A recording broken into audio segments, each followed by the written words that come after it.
Yato na sa wakas mga kakwento, ang former 3 Division World Champion na si John Riel Casimero ay sa wakas nagsalita na at may malagang mensahe na napabilibang mga Casimero fans.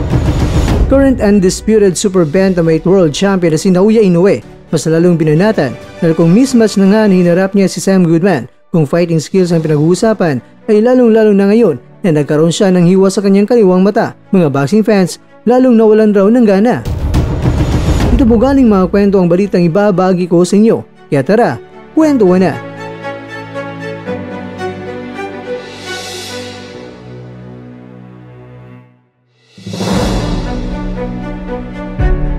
Siguro naman mga kakwento ay napanood nyo na ang ating nakaraan na video patungkol sa ibinalita ng bansang Puerto Rico nang pambato nila ay makakaharap itong si Casimero sa buwan ng Marso sa susunod na taon. Kung ating tatansyahin ang buwan ng bakbakan ay medyo tumpak nga ito sa mahigit kumulang 2 buwan para sa pagsasanay ni Casimero bago ang laban. Naging palaisipan kasi mga kakwento kung bakit bigla na lang napasama ng tagapagbahagi ng balitang ito ang pangalan ni Casimero. Nasa bansang Puerto Rico halos ang mga ibinabalita niya na mga boksingero at halos ang mga international boxers o mga sikat na mga boksingero kapag may laban ay ibinabagi lang niya.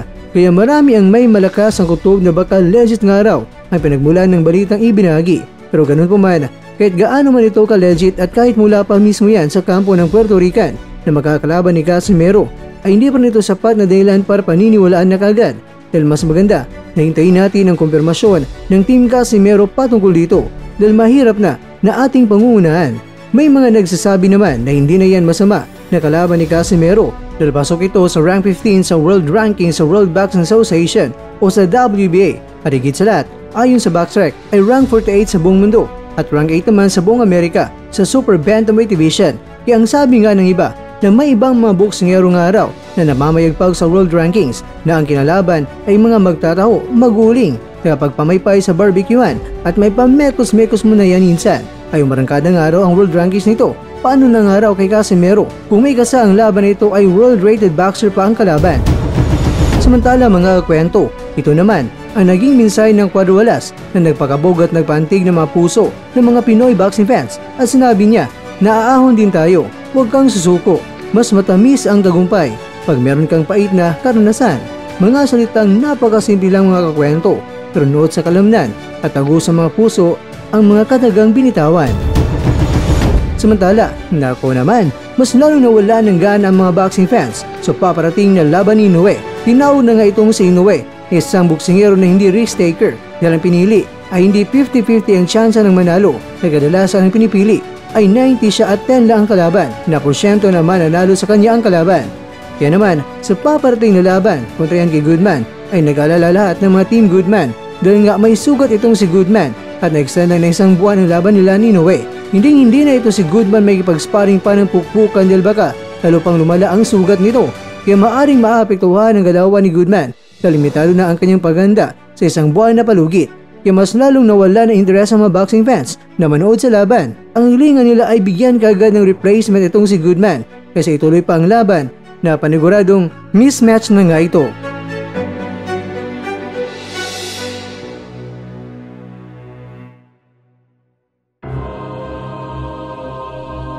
Mga kakwento, ano sa tingin mo? Ikaw rin ba ay sangayon na ang sugat ni Goodman na natamo ay maaaring makakaapekto sa kanyang isang buwan na pag-iinsayo at ang sugat na isang buwan lang na ipapagaling, si Goodman ay mapapailing at biglang dudugo na ito. Kaya mas lalong si Goodman sa laban ay madidiyado. Kaya nga ang karamihan ang gusto, si Goodman ay papalitan nito ng ibang boksingero.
At dyan, nagtatapos ang ating kwento.